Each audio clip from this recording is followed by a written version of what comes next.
Ahoj, tady Jumbo Play.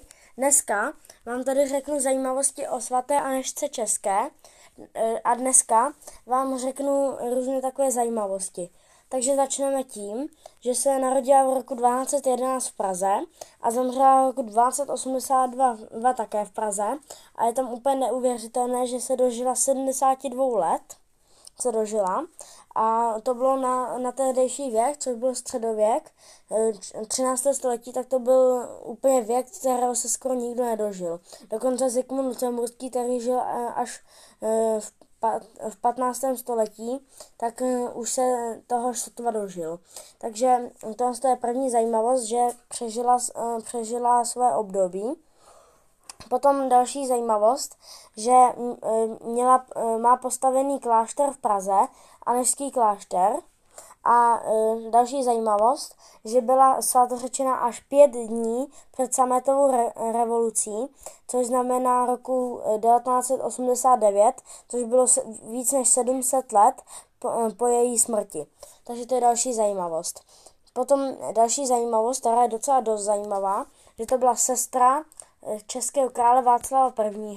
a byla to dcera českého krále jako prvního českého dědičného krále Přemysla Otakara I.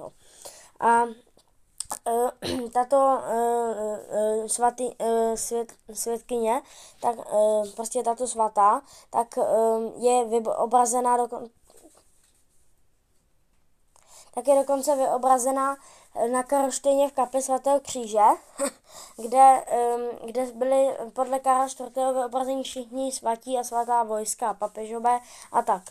Ale to ještě svatá Anežka nebyla svatá, takže tam vlastně neměla co dělat, protože ještě nebyla svatá, ale říká se, že byla považována za svatou už za svého života. Takže to je další zajímavost. A potom zajímavost, že měla být původně císařovna, německá císařovna, že si měla vzít Jindřicha, císařského syna Jindřicha, ale potom si ho nakonec vzala Markéta Babenberská, která potom byla později manželkou Přemysla Otakara II. Takže že svatá Anežka neměla manžela, kterého původně měla mít.